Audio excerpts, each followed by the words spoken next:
The middle class is now demanding better health services. They don't want to queue. When they were in the poverty, the only thing that they wanted to get the bed, if the bed is going to be given in the hospital a month from now, so be it. Today, they want the bed tomorrow. This country has changed a lot in the last 30 or 35 years. Chile now is facing the problem of a successful country. So that middle class today is very independent, is demanding better public services. It is demanding better public service also from the point of view of health. Most Latin American countries are in the middle of what is called the middle income trap. This happens to countries that at the beginning of their life, they tend to grow very fast when they're poor, but then they get stagnant and they can't grow. Healthcare is becoming an incredibly important issue for Latin America because the only way to get out of that middle income trap is to understand how to provide better healthcare system to our citizens, to make it more inclusive, to make it less discriminatory, and more importantly, that they can actually provide it at a cost that is affordable for a country of the income level of Argentina, Chile, Venezuela, Colombia, Peru, etc.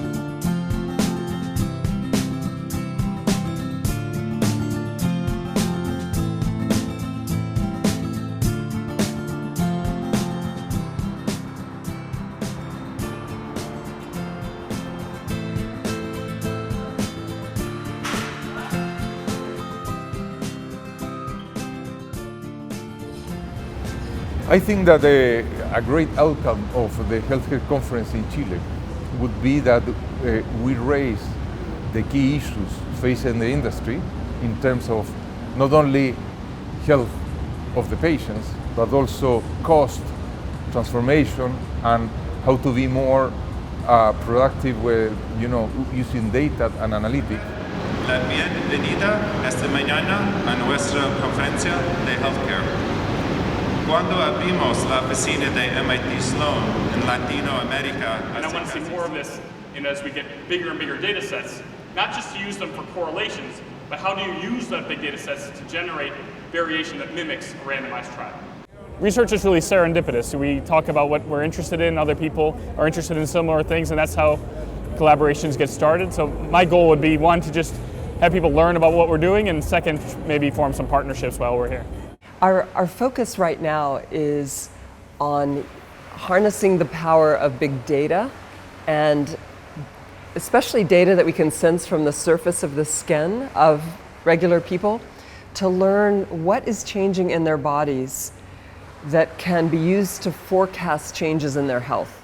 With this wristband, we're measuring electrical changes in the surface of the skin that go up with the neurological activation of your fight or flight response. It's sometimes called the sympathetic nervous system, and it goes up when you get anxious or stressed, but it also goes up with certain kinds of neurological activity deep in your brain. As I meet people whose lives are really tough, and I see in the lab we have something that could make it better, I feel compelled to get that technology into a form that it actually is out there making their lives better. The starting point would be that I think that the name healthcare is already implicitly wrong, right? It actually reflects the current system that is designed to take care of sick people, to care for sick people. I think that in the future we will need to think about really managing health, and more precisely, so how do we actually think about holistically and comprehensively about what affects health of people?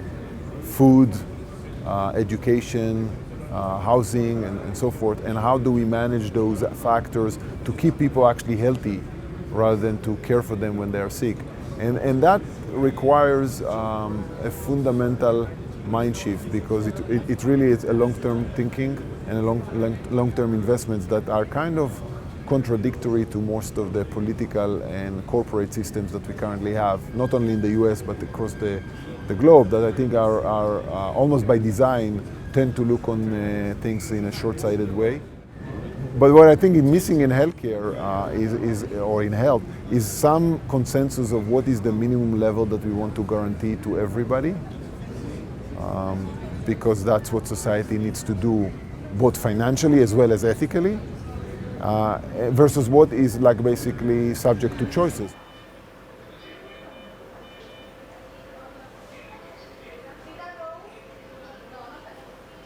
My father died in March of 2009. My aunt died in April of 2009. And my mother died in August of 2009. In 3 months, I lost them all. Dealing with death is something that makes you wiser and tells you also what is important. Data, analytics, statistics, machine learning do not play a role in doctors' education. I believe that in the future that education of doctors will change. It will be much more data-oriented, much more personalized, and so forth. To change the algorithm for the doctors, for the patients, is not sufficient. You have to educate the doctors to be amenable to such change. And in my view, the change starts with the young doctors and goes through a lifetime. And I believe universities like MIT and other leading universities around the world have an obligation as well as an opportunity to make this change.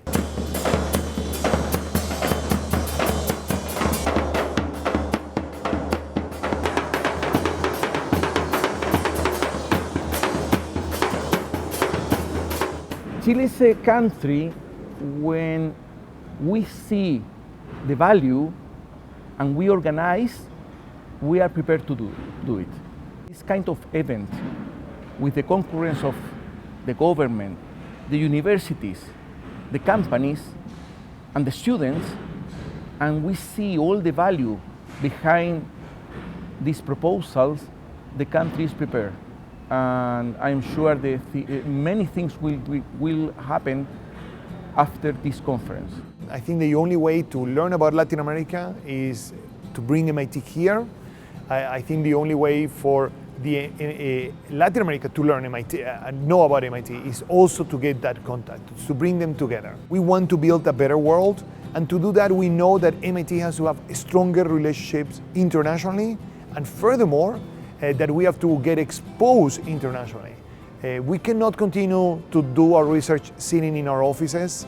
We need to come down here. The problems that are here are different, they're important, and we can have an incredible impact